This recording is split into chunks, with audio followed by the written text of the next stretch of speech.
nelayan itu tidak semua nelayan mempunyai fasilitas seperti yang Cold Chain harapkan, yang seperti bagaimana kualitas perikanan itu didistribusikan.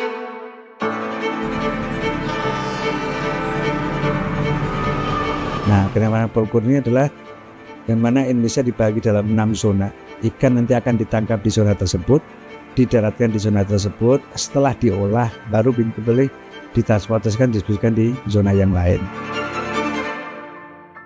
Kita lihat ada peluang-peluang dari angkutan yang berbasis moda kereta api saat ini untuk hasil budaya tangkap dan perikanan itu belum optimal.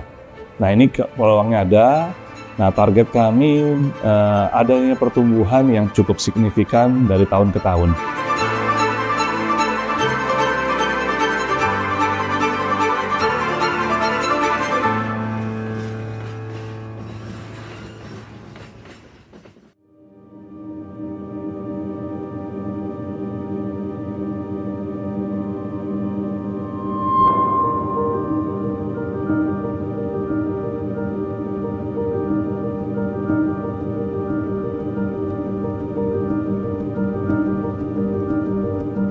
Indonesia adalah negara penghasil ikan kedua terbesar di dunia, baik hasil perikanan tangkap maupun hasil perikanan budidaya.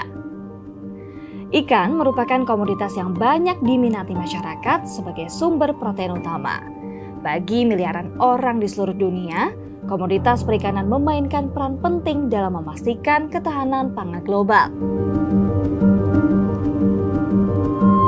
Namun, dengan potensi perikanan yang dimiliki, Indonesia masih menghadapi sejumlah tantangan, salah satunya persoalan distribusi logistik. Produktivitas ikan yang besar seringkali menjadi sia-sia karena sistem distribusi yang belum lancar, mulai dari biaya operasional yang mahal hingga durasi pengangkutan yang tidak pasti. Hal tersebut berdampak pada harga ikan yang tidak stabil. Karena Indonesia itu kan negara kepulauan. Negara kepulauan ini menjadi satu tantangan cukup tinggi ya terkait dengan logistik. Kan? Kita harus melalui laut, kadang ada yang bisa dengan udara, kadang ada dengan moda darat. Nah, sehingga ketika kita bicara logistik perikanan, ketiga moda ini harus bisa terintegrasi dengan baik. Nah, inilah satu tantangan. Agar produk perikanan bisa dinikmati secara merata oleh konsumen, distribusi produk perikanan yang tepat waktu, efektif, serta berbiaya terjangkau menjadi keinginan semua pihak. Salah satu upaya yang dilakukan Kementerian Kelautan dan Perikanan untuk mengatasi permasalahan distribusi produk perikanan adalah melakukan kerjasama dengan kereta api logistik. Karena kereta api sendiri kan satu jaringan transportasi darat yang sudah terbangun, yang terhubung antar kota ini misalnya, ya. Dan itu juga dengan melihat kinerja KAI yang semakin baik, ketepatan waktu, ketepatan layanan, ini menjadi penting. Nah, ini ya. Sementara juga KAI juga mempunyai satu divisi khusus untuk logistik, kayak satu usaha untuk logistik, dan kami diskusi dengan pihak logistik untuk mendapatkan satu pemikiran bagaimana kerjasama ini dikembangkan untuk mendukung logistik ikan di Indonesia. Satu hal yang menguntungkan dari kerjasama ini adalah waktu. Mereka bisa menghitung kira-kira kalau dikirim malam ini nanti naik kereta apa yang akan dibawa ya, dengan kemudian di kota ini akan diambil jam berapa. Nah, ini adalah satu kerjasama yang baik. Di samping nanti juga ada distribusi dengan matra yang lain ya, dengan moda yang lain yang menjadi saling penguatan. Namun bahwa kereta api, terutama untuk logistik, ini bisa menjadi satu backbone-nya untuk distribusi ikan di Pulau Jawa ini. Komitmen kerjasama Kementerian Kelautan dan Perikanan dengan PT Kereta Api Indonesia Logistik dilaksanakan di Surabaya 12 Oktober 2022 lalu. Ya, alhamdulillah kan hampir 2 tahun terakhir ini kami melakukan kerjasama atau PKS dengan Kementerian Kelautan Perikanan, dengan Pak Dirjen langsung.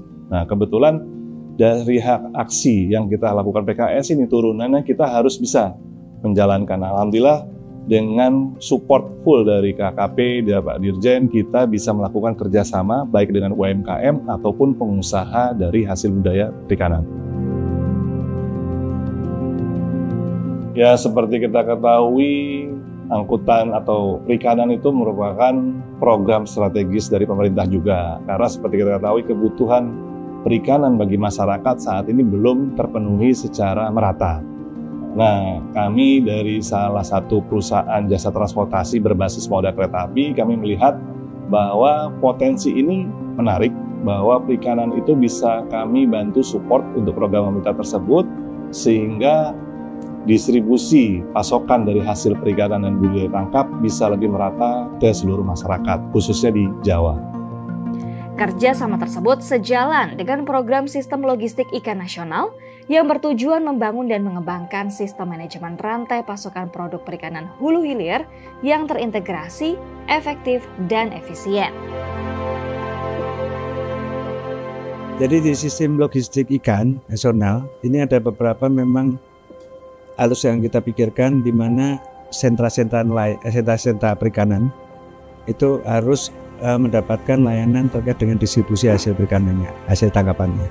Nah, dari kondisi itu maka kapasitas yang didaratkan oleh para nelayan di sana harus dihitung, kemudian kapasitas penyimpanan yang ada dan kapasitas untuk fasilitas untuk mendistribusikan.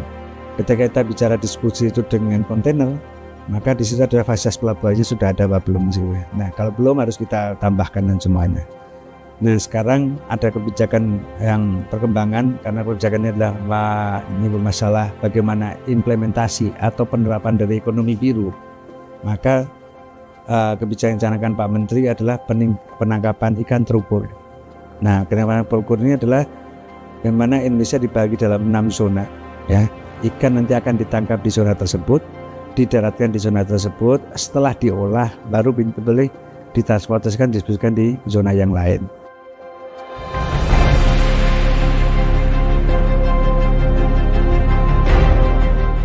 Sebagai kota pesisir, Surabaya menyimpan potensi besar dalam hal pengiriman hasil perikanan.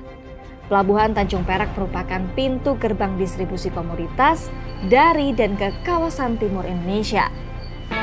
Stasiun K5 Surabaya juga menjadi titik nol distribusi hasil perikanan lautan dengan menggunakan moda kereta api.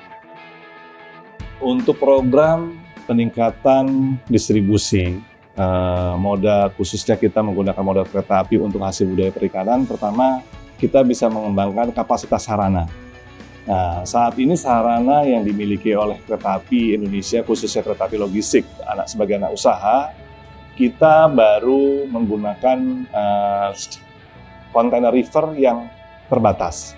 Nah, ini dari tahun ke tahun kita peningkatkan lagi, terus juga kami menambahkan lagi untuk kapasitas atau depo-depo yang memiliki cold storage maupun plug-in. Kenapa kami perlu untuk meningkatkan ini? Karena untuk seiring dengan peningkatan volume 1-2 tahun ke depan, harapan kami dengan peningkatan volume, kami sudah imbangi dengan fasilitas yang kami memadai.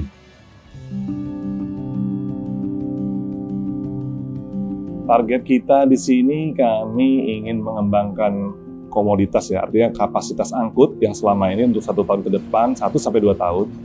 Karena kita lihat ada peluang-peluang dari angkutan yang berbasis moda kereta api saat ini untuk hasil budaya tangkap dan perikanan itu belum optimal. Nah, ini peluangnya ada. Nah, target kami adanya pertumbuhan yang cukup signifikan dari tahun ke tahun. Saat ini, kereta api logistik memiliki 3 jadwal pengiriman kereta api kontainer melalui stasiun K5 Surabaya. Masing-masing pemberangkatan memiliki 30 gerbong datar setara dengan 60 teus. Kalau untuk di KA kontainer yang ada di Kalimas ini, kita memiliki 3 rangkaian KA, yaitu KA Kalok 1, Kalok 2, Kalok Klari. Jadi kalau untuk KA Kalok 1 itu diberangkatkan jam 4.50 dengan tujuannya transit dulu di Semarang dan lanjut ke Sungai Lagoa. Sementara kalau Kalok 2 berangkatnya jam 00.40 itu langsung ke Sungai Lagoa atau Nyempriok. Sedangkan KA Klari berangkat jam 2, itu berangkat dari sini transit dulu di Semarang, nanti lanjut lagi ke Klari, ke Kerawang. Dan setiap rangkaian kereta itu memiliki kapasitas 30 gerbong datar atau setara dengan 60 teus atau 60 kontainer 20 feet. Ya, Jadi kita memiliki kelebihannya di sebelah situ. Tahun ini baru bertambah frekuensinya. Sebelumnya Kalok 1 berangkatnya 6 hari dalam seminggu menjadi tiap hari. Lanjutnya Klari dari 5 hari seminggu menjadi 6 hari dan sekarang menjadi tiap hari juga. Jadi memang kita menambahkan frekuensinya supaya kebutuhan customer terhadap pengiriman muatan tercukupkan gitu. Itu by demand dari customer, kita ikuti dengan penambahan frekuensi supaya tidak ada muatan yang tertinggal. Terdapat 4 layanan yang dapat dipilih konsumen untuk pengiriman komoditas melalui moda transportasi kereta api. Ya, kita ada 4 layanan yang kita buat ke customer ya. 4 layanan itu sebenarnya diatur saja, jadi ada station to station atau dari stasiun Kalimas ke stasiun Sungai Lagua. Ada station to door dari Kalimas langsung ke gudang bongkarnya. Kita antarkan barangnya, ada juga door to station. Jadi customer datang ke sini langsung, tapi nanti di Jakarta kita antar ke gudang muatnya. Ada door to door, jadi dari mereka hanya punya barang. Kita yang ngambil dan mengantarkan barangnya sampai dengan bongkar.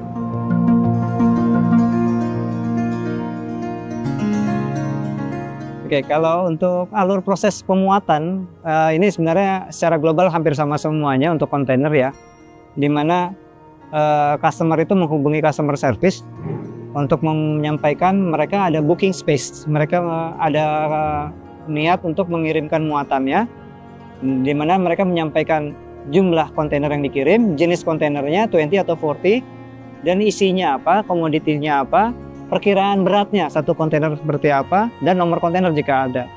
Nanti dari tim customer service juga akan mengatur slot tempatnya, dan apabila dari customer itu meminta untuk pengirimannya adalah door to door service, maka kita akan menghubungi tim kami yang di operasional menyediakan truk dan kontainernya dan diperiksa sesuai kebutuhan customer itu sampai pemuatan dan sampai lagi untuk bersiap di Kalimas ini untuk siap diangkat.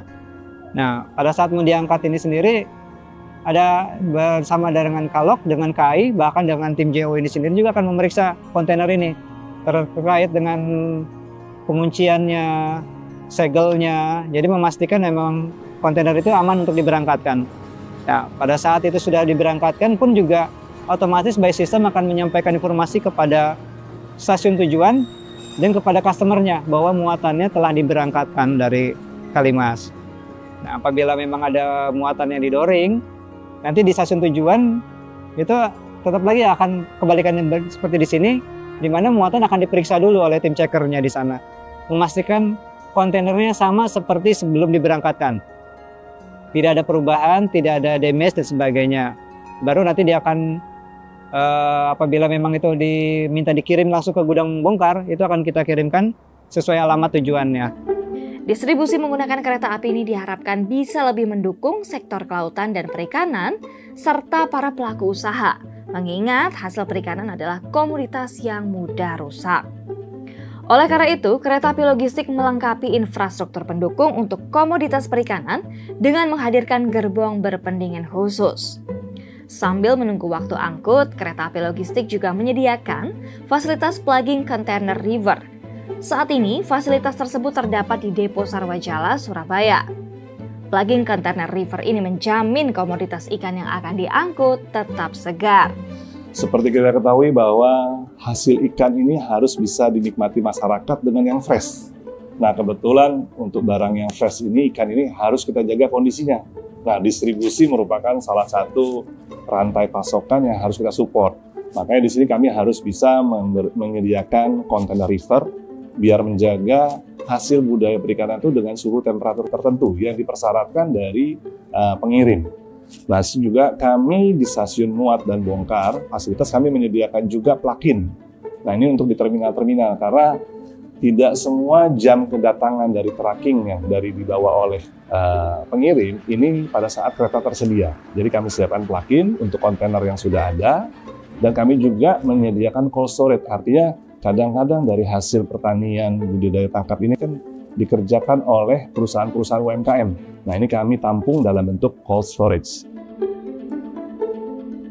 untuk menjaga komitmen juga dengan meningkatnya muatan refrigasi, kita sediakan lagi satu set lagi layanan plugging di Sarwajala yang sebelumnya hanya 24, kita tambah lagi 24 plug lagi.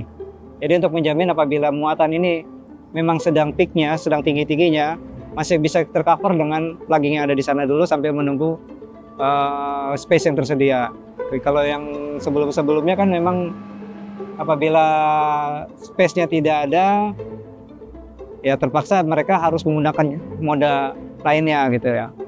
Dan ini juga berpengaruh karena komitmen kita dengan Go Green, jadi kita menggunakan angkutan, lebih banyak menggunakan kereta dibandingkan muatan moda lainnya.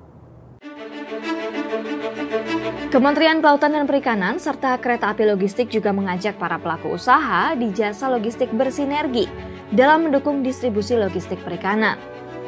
HSN Group menjadi salah satu perusahaan jasa pengiriman muatan menggunakan kontainer berpendingin yang sudah bekerja sama. Jadi memang awal dari berdirinya HSN Group ini kami fokus ke service river container atau river container logistik.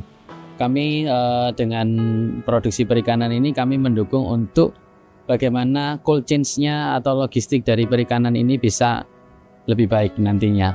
Kami mencoba untuk mengirimkan semua produk perikanan itu melalui tidak terhenti atau tidak lepas dari cold chain-nya.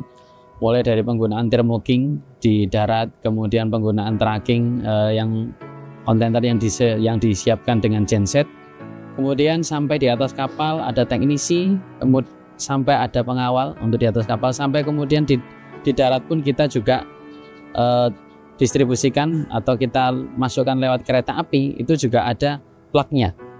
Jadi ada plugging di kereta api, sampai kemudian sampai ke tempat ke station selanjutnya itu juga ada genset atau generator set untuk bisa memonitor bagaimana kontainer itu tetap bisa nyala. Sehingga kalau bisa dikatakan service door to door kami itu mulai dari pintu ke pintu atau door to door itu semua akan teraliri oleh listrik atau nggak akan sampai lepas dari cold chain-nya. Selain menyediakan kontainer berpendingin, HSN Group juga telah melengkapi fasilitas cold storage yang dibangun di Surabaya. Cold storage bisa digunakan pelaku usaha untuk menyimpan komoditi perikanan sebelum dikirim. Ini adalah salah satu pengembangan bisnis kami juga, yaitu namanya Rukma Perdana Niaga. Kita handle untuk di cold storage. Tetap cold storage ini kami dedikasikan untuk bagaimana menambah distribusi perikanan itu bisa lebih baik. Ada beberapa customer yang mereka tidak mempunyai cold storage. Boleh, silakan fasilitas ini digunakan untuk sebagai tempat transit sebelum mereka mendelivery atau sebelum mereka menjual ke customer mereka. Seperti itu. Sebaliknya juga saat mereka proses dari luar pulau, kemudian mau dikirim ke Jawa, tapi ternyata mungkin stok di Jawa masih belum bisa dijual dan sebagainya, boleh. Cold storage ini kami gunakan untuk mengakomodir kegiatan mereka.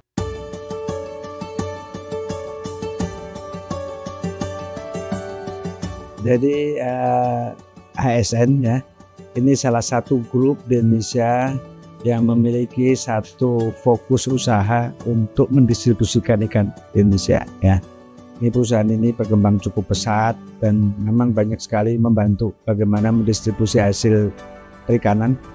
Dari titik-titik mereka sudah memiliki 53 titik yang dilayani.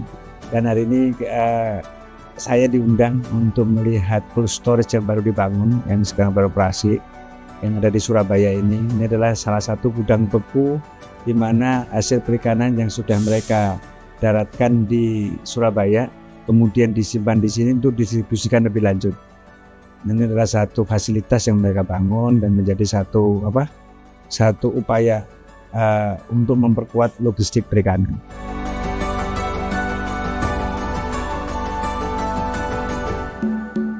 Selain perikanan tangkap dan perikanan budidaya untuk dikonsumsi, Indonesia juga memiliki potensi budidaya ikan hias yang tinggi. Kementerian Kelautan dan Perikanan menargetkan capaian produksi perikanan Indonesia pada tahun 2024 sebesar 30,85 juta ton, meningkat dari tahun sebelumnya yakni 24,74 juta ton. Indonesia ada di peringkat 5 negara pengekspor ikan hias terbesar di dunia. Permintaan ikan hias pun terus meningkat dari tahun ke tahun. Peluang ini disambut sejumlah UMKM untuk budidaya ikan hias dan melakukan penjualan bahkan hingga ekspor. Di Desa Bendosari, Kecamatan Sanankulon, Blitar, Jawa Timur terdapat sentra UMKM budidaya ikan hias. Ahmad Abdillah bersama kelompok Mina Muda Abadi mengembangkan usaha budidaya ikan koi.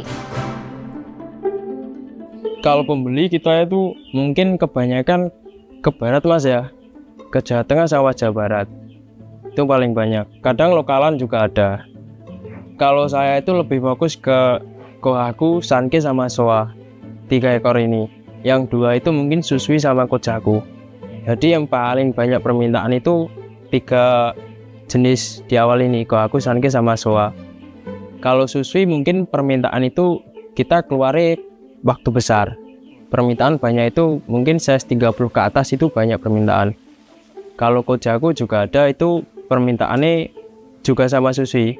Tapi kalau dari size kecil sampai size besar itu yang paling banyak permintaan ya Kohaku, Sanke sama Soa, itu yang jenis 3 di awal. Pada tahun 2022, Kementerian Kelautan dan Perikanan membantu UMKM asal Blitar melakukan ekspor perdana sebanyak 80 ekor ikan hias jenis koi ke Malaysia. Kawasan budidaya ikan hias koi yang ada di Kabupaten Blitar, Provinsi Jawa Timur dapat dijadikan contoh untuk pengembangan budidaya ikan hias, khususnya ikan koi yang mengutamakan kualitas. Permintaan yang tinggi terhadap ikan hias jenis koi ini juga diiringi kebutuhan sistem distribusi ke pembeli. UMKM di Blitar pun banyak yang menggunakan fasilitas kereta api logistik untuk mengirimkan pesanan. Kalau saya itu paling sering itu naik kereta Mas, via Kalop. Paling sering itu Mas, kalau ke barat. Yang satu itu permintaan konsumen Mas. Yang kedua juga fasilitas, kalau itu lebih, maksudnya kalau nanti ada kebocoran kantong ikan, itu bisa diganti ke stasiun terdekat Mas, ke Kalop yang ada di stasiun terdekat. Terkait distribusi, Kementerian Kelautan Perikanan dan Kereta Api Logistik juga memfasilitasi layanan pengiriman untuk para pelaku usaha di bidang ikan hias. Gini sebenarnya satu pemikiran ketika itu satu gerbong satu kontainer. Ini kan sedang diupayakan pemikiran bagaimana bisa melayani produk UMKM yang selama ini kan UMKM tidak akan menyewa satu kontainer, ya kan? Dia kan menyewa ruang kecil-kecil ya, yang khusus yang berpendingin ya. Nah ini yang sedang diupayakan bagaimana memfasilitasi hal tersebut. Kalau untuk ikan hias tadi sudah menggunakan gerbong yang sudah ada, sudah memenuhi, karena dia dalam bentuk yang sudah ada oksigen tentangnya. Tapi kalau untuk produk olahan yang sifatnya harus berpendingin, nah itu adalah chamber-chamber atau ruang-ruang yang disediakan untuk UMKM berapa. Selama ini juga berjalan, tapi ketika itu lebih spesifik lagi, itu akan menjadikan satu kesempatan dari UMKM untuk memanfaatkan fasilitas Kalop ini. Pasalnya, ruang lingkup kereta api logistik tidak hanya pada distribusi produk hasil perikanan tangkap, tapi juga melayani pengiriman produk ikan hias air tawar. Jaminan yang diberikan pun sama, hasil komoditas bisa dipastikan dapat tiba tepat waktu dan mutunya terjaga.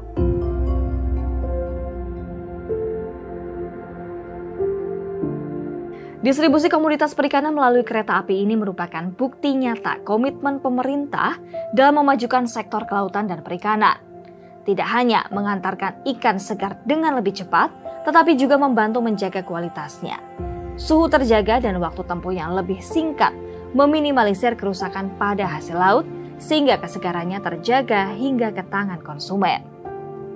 Dengan kolaborasi dan sinergi yang sudah terjalin antara Kementerian Kelautan dan Perikanan dengan kereta api logistik, menjadi salah satu langkah untuk mempersiapkan Indonesia menjadi pemain utama dalam industri perikanan global dan memastikan akses terhadap protein berkualitas bagi seluruh rakyat Indonesia. Kerjasama ini turut mendukung program Sistem Logistik Ikan Nasional yang bertujuan membangun dan mengembangkan sistem manajemen rantai pasokan produk perikanan hulu hilir yang terintegrasi, efektif, dan efisien. Distribusi perikanan yang lancar dan efisien merupakan salah satu pilar penting dalam mewujudkan ketahanan pangan nasional. Dampak yang terlihat nyata itu bahwa distribusi ikan semakin lancar, ya. Itu sangat memperkuat. Ya. Selain kereta, ada jaringan untuk dengan kendaraan mobil berpendingin, truk berpendingin, dan semuanya. Tapi karena ini adalah muatannya cukup masih banyak ya, sebenarnya menjadi faktor pemicu untuk penguatan distribusinya. Ya, dampaknya pertama kami mengharapkan otomatis peningkatan profitabilitas dari pengusaha sendiri. Karena tadi kalau lebih efisien, pasti otomatis profitabilitasnya meningkat. Terus yang kedua yang kami harapkan edukasi dari masyarakat sendiri sehingga lapangan pekerjaan bertambah juga. Bagi kami juga, bagi pengusaha ada, mitra lain juga ada. Terus yang ketiga, kesadaran kepada masyarakat akan mengkonsumsi perikanan sebagai kami rantai pasok, menjaga kualitas tadi sehingga hasil yang diterima masyarakat pun istilahnya sebagai konsumer akhir, kualitas dari hasil perikanan ini tetap terjaga.